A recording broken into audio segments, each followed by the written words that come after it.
The video of the effigy of the Grenfell Tower on a bonfire was offensive. However, is it a crime? This was the people who shared on social media the burning of a cardboard model of Grenfell Tower with paper people as well, and the police arrested them on suspicion of a public order offence. And the question is what's offensive a crime? Oh, I know in Scotland the police had put up advertisements in the tube encouraging people to turn people in for offensive behaviour online. It seems to me, for example, if you're concerned about knife crime, then maybe one of the things you don't want to do is have your police investigating offensive speech. And one of the things I do see happening in the UK as an outsider that's really quite terrifying to me is that there are increasing restrictions put on people's ability to speak forthrightly, and that the consequence of that restriction and the criminalization of what hypothetically constitutes offensive speech is going to be a cure that's so much more worse than the disease that we can hardly imagine it. It's a dreadful thing to see that happening in the UK. And so, I mean, people say things that are reprehensible all the time, but we can't always agree on what they are. But to start to criminalize that's hypothetical. Are you saying nothing that anybody says should ever be counted as a crime? Racist well, there's incitement to crime. That should be counted as a crime and has been for a very long time in the British common law tradition. But other than that, you should be very careful about what you regulate as speech. Who's going to regulate it? Who's going to define hate? That's the real issue. It's not that there's not hate. There's plenty of it. The question is who defines hate and how is it prosecuted? I'm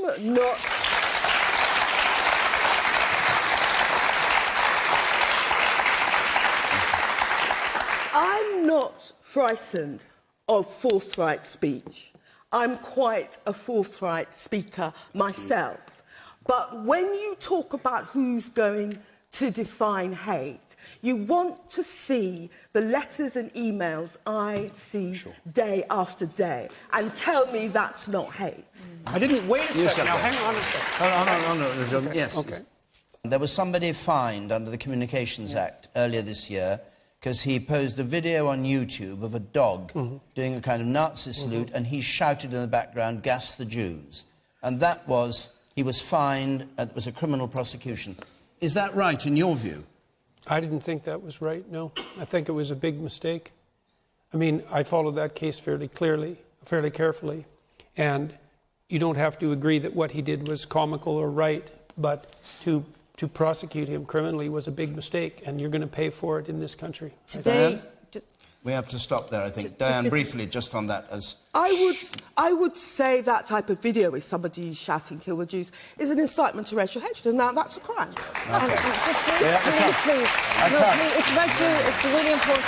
It may be important, but 80 years ago today, the precursor of the Holocaust happened. The night of the shattered glass, if I got the term, Kristallnacht. So don't underestimate what happened. It's only 80 years ago. And Jews were marched, their synagogues were burnt down, anti-Semitism was on the rise. This sentiment is happening again across Europe. And all right, well, I just would be really worried that people don't realise that. Yes, but all right, fine. But that begs the question of whether that language should be criminalised, which is what the issue was. I'm not going to let you speak because we've reached the end of our hour. What do you think? I'm really sorry.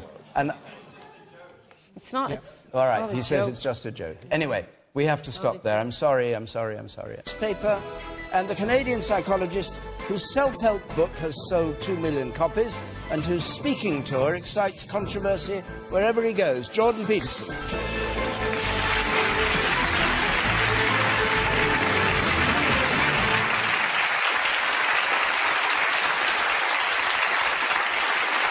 Good. Thank you very much. Thank you very much. And as ever on Question Time, if you're watching at home, you can be part of the argument. We're on Facebook, Twitter, Instagram. Our hashtag is #BBCQT. Now, let's have our first question, which comes from Kate Putnam, please. Should stronger use of stop and search powers be employed to tackle our current knife crime epidemic? Well, as we know, there's an appalling spate of knife crime in London and other big cities. Should stronger use of stop and search help? Jordan Peterson.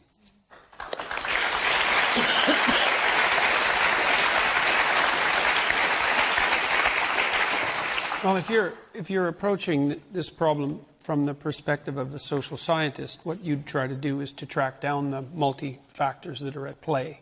So who's doing it?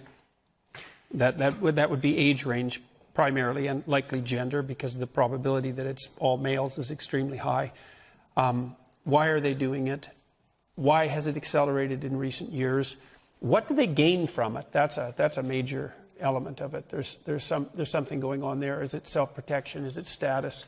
And so you want to do a causal analysis of the problem, and then you can target the solution properly. And the problem with, like, stop and search, for example, and this has already been touched upon, is that these are low probability events, so you end up stopping and searching a far larger number of people than are ever going to be involved in any crime, and then that produces side effects like accusations of racism or perhaps actual racism. We've seen that sort of thing happen in New York and in Toronto when stop and search and that, and now analogs of that were attempted to be implemented. But I'd like to know why it's happening. That's the first thing, because it's hard to solve a problem unless you've got the diagnosis right. Okay. So generally speaking, the people who are most likely to be violent are young men. And the violence that drives young men is often a consequence of status competition. And so one of the things that you see is that when societies are structured so that young men have a hard time finding a route to status that's say, positive and properly social, that they'll turn to status contests that are violent. And so that's another element to doing the causal analysis properly, is that if violent crimes are on the rise, the probability is high that young men who are ambitious are having a hard time moving up the status hierarchy, and then they use other means to attain notoriety even. And that can be a powerful psychological payoff. You agree with that? I think that's partly true, but I think we can overanalyze what's actually going on, in the sense that crimes that are happening are affecting people every single day. I mean, I read there were about 119 people that were killed in London. That's completely unacceptable. And to say that it'll take a generation, as the mayor, or 10 years, as the mayor was suggesting, I think is really defeatist. I think if you look around the world, if you look at Glasgow, as Diane mentioned, good policing, good policy, locally driven, we've got police and crime commissioners, locally, they can solve things. I mean, Rudy Giuliani didn't come to New York as the mayor and say, it'll take me 25 years to deal with crime. He dealt with it in a relatively short time. And I don't think... It took 10 years in Glasgow. I don't think it... That's how long it took. They started their programme in 2005. And it wasn't obvious. It wasn't obvious why crime fell in New York. Like, it's fallen quite precipitously across North America. Broadly, I do not think it is an acceptable thing for a politician to say it'll take a generation. What do you make of the point that Jordan made, that it's ambition frustrated by lack of opportunity? I think there are a huge number of reasons why people... What about that particular reason I think there is a plausibility to it. I think that's completely right. I think people feel safer, they feel stronger, they feel a sense of worth, perhaps, sometimes. But I don't think that getting into sociological reasons is actually going to solve the problem as effectively as people would like to see on the street. Well, there is something useful to say about punishment. Harshness actually doesn't seem to be much of a deterrent, because people don't think they'll get caught. But likelihood of punishment is a deterrent. So if you can increase the probability that people who do engage in these crimes are definitely caught and prosecuted, so people know that they're not going to get away with it, that actually does have an effect on reduction of crime. When that's about policing and resources. You're back to resources. It's very easy to say... Jordan Peterson. Well, some advice from a Canadian, I would say. Like, we've just about split our country 3 times with referenda.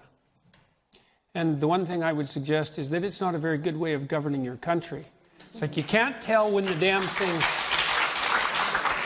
You can't tell when they're binding. You can't tell when public opinion has shifted enough so that another referendum is necessary. You get endless arguments about whether the wording was appropriate. It's like, you elect representatives to the House of Parliament to make decisions for a reason, and then when you turn that decision-making power in an arbitrary and unplanned way back to the general populace, I mean, I know they're sovereign and all that,